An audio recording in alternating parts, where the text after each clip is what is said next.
እንኳን ደስ አላችሁ። ኤፍራታ ለናታን አርግዛለች።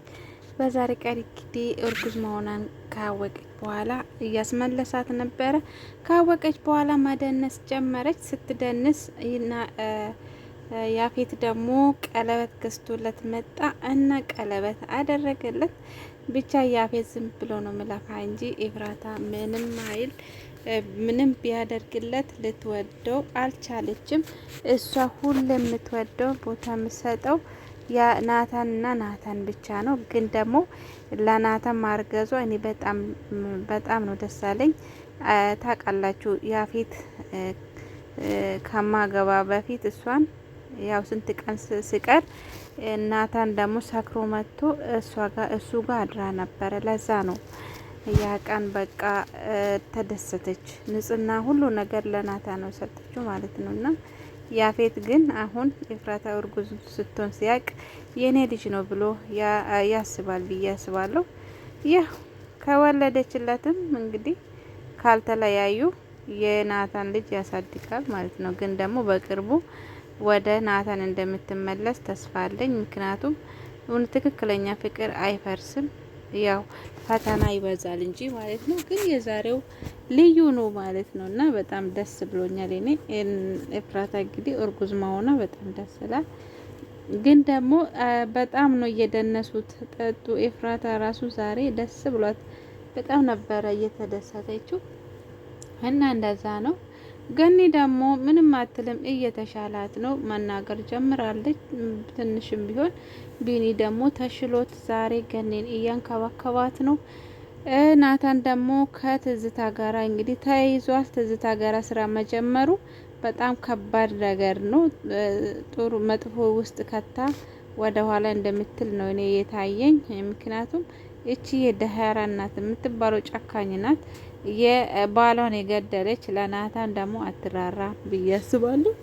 እንግዲህ የትዝታ ልጅ ወንዱ ልጅ የቤዛ ፍቅረኛ ማለት ነው በአሁኑ ሰዓት እናቷን የሆነ እርምጃ ሊወስድበት ነው እና ያው አባቱንም እንደ አስገደለችው ስለሚያውቅ ለዛ ነው መሰለኝ ከእናቱ ጋራ ማውራትም ይሁን ምንም አይፈልግም። በሩ ብቻ ዘግቶ ይቀመጣል። ይወጣል፣ ይገባል፣ ይወጣል። እንደዛ ነው። በጣም ከባድ ነገር ነው። ደስታ የለም እዛ ቤት። ዲሃራም ደግሞ ናታን ላይ ግግም ብላለች፣ በፍቅር ተይዛለች። ናታን ደግሞ ወደ ስራ እንዲገባ ይሄ የወንጀል ስራ ለማግኘት ብሎ ዲሃራን እንግዲህ እንደ ቁልፍ ነው አድርጋ የተጠቀመባት። በዲሃራ መልክ ነው በኩል ነው እንግዲህ ይህን ስራ የሚያገኘው ከእናቷ ጋራም የተገናኘው እንደዛ ነው። ያፌት እንግዲህ ከናታን ጋራ ለመስራት ተስማምቷል። ምንም ቢሆን ግን ደግሞ እያሳደደ ነው እሱ ያው ተደብቆ ነው እንጂ ናታን ቢያገኝ አእምሮም ያፌት ይሄ ነገር መስራቱን አስደንግጦታል። ብዙ ምስጢሮች ይወጣሉ። እንደገና ባለፈውም ስለከሰረ 5 ሚሊዮን ያከሰርክኝ አንተ ነበርክ አይደለም ብሎ ጠየቅ ማለት ነው። ናታንም ምንም ሳይፈራ ይሄ ናታን የድሮ ናታን ሳይሆን አሁን ናኢፍ የሚባለው ጠንካራና እኔ ለናታን የሚፈራለት የምር ይሄ ወንጀል ውስጥ መግባት የምር ያፌትን እንዲያሸንፍ ያደርገዋል ወይ? ያፌት እንግዲህ ቀላል ሰው አይደለም እንደምታዩት። ግን በአሁኑ ሰዓት ፈርቷል። ሴቶቹን በዚህ እያደረገ ሴቶቹን እየሸጣቸው ነው። ከባድ ስራ በቃ የወንጀል ስራ እየሰራ ነው እና ይሄ ነገር ለቢኒ ለመናገር ሄዶ ነበረ ናታን። ግን ደግሞ ቢኒ በጣም ተናዷል በአሁኑ ሰዓት ጽዮን ላይ እንደገና ደግሞ ናታን ላይ ናታንና ቢኒ እንግዲህ ታውቃላችሁ እንደ ወንድማሞች ነበሩ። ቢሆንም ግን ለችግሩ ጊዜ አልደረሰለትም። ናታን እንግዲህ ያልሆነ ነገር ውስጥ ገብቷል። ግን ለጽዮን በጣም አዝኖለት ነበረ። ያ ጊዜ ቢኒ ሞቷል የተባለ ጊዜ በጣም ነበር የደነገጠችው። ናታንም በጣም ደንግጦ ነበረ። ቤዛም እንደዛ ሁሉም ሰው ደንግጦ ነበር እና ታውቃላችሁ ይሄው ገኒ ራሱ ለዚህ ያበቃ የቢኒ መሞቱ ነው። ቢኒ ሞቷል ሲባል በድንጋጤ ገኒ ወድቃ በዛሬ ቀን ይሄው ጭቃውን እያየች ነው። ምንም አትልም። አሁን ትንሽ እየተናገረች ነው። መናገር እንኳን አትችልም ማለት ነውና ይሄን አይል ለቢኒ ሰው ሁሉ ደንግጧል። ቢኒ ማለት መልካም ልጅ ነው እና አለኝ ብለሽ የምታስቢ ሰው ያ እውነት ነው።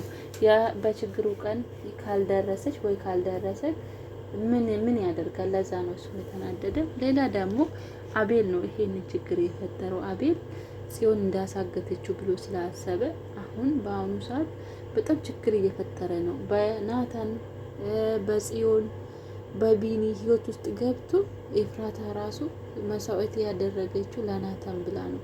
አሁን ግን ቪዲዮ እሱ እጅ ነው ያለና በጣም በቃ ከብዶታልና አቤል እንግዲህ እንደፈለገችው እያሽከረከረቻችሁ ነው። ይሄ ነገር ምስጢር ግን ካልወጣ እንዴት ይሆናል? ግን ጽዮን በዛሬ ቀን የሆነ ነገር ማድረግ አለብኝ እያለች ነው።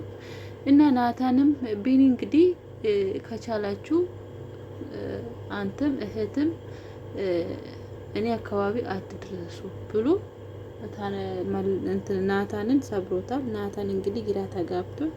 ቢኒ እንደዚህ ሆኖ አላየም። ግን እሱ ደግሞ እኔ አንተ ሞት ከተባልክ ጊዜ ጽዮን በጣም እንደምታፈቅር ያ ጊዜ ነው ያየው። ስለዚህ ለእህት ታስፈልጋለህ፣ እባክህ ከእህቴ አትራቅ ብል እንኳን ቢኒ መስማት አልቻለም። ቢኒ በጣም ተጎድቷል። በአሁኑ ሰዓት ተሰባብሯል። በጣም ነበር ያፈቀራት። እንደገና የተናገረችውና ድርጊቱ ደግሞ አንድ ላይ ሲሆን ተጎዳ። በቃ ለዛ ነው በጣም የተጎዳ። እና ቤተሰቦች ቢኒ እንግዲህ ማን ነው አቤል እዛ ያፌት ቤት መኖር ይፈልጋል። በዛሬ ቀን ኤፍራታ ስጠይቀው ግን ፍቃድ ሊሰጠው አልቻለም። አይሆንም አለ። የማይሆን ነገር ነው የጠየቅሽ፣ ስለዚህ ሊፈቅድህ አልችልም ብሎ ያ ቃላ አቤል ማለት እንደሆነ አውቋል። አቤል ይሄም ቢኒንም እንደዚህ ያደረገው ቤት ውስጥ ሲገባ ደግሞ ብዙ ነገር ብዙ ምስጢሮችን ስለሚያወጣ ብሎ ስለፈራ። ያፌት እኮ ብልጥ ነው። ያፌት ሁሉም እንደሱ እንደራሱ ይመስለዋል። እና ያው ቢኒን ያዳነው እሱ ነው።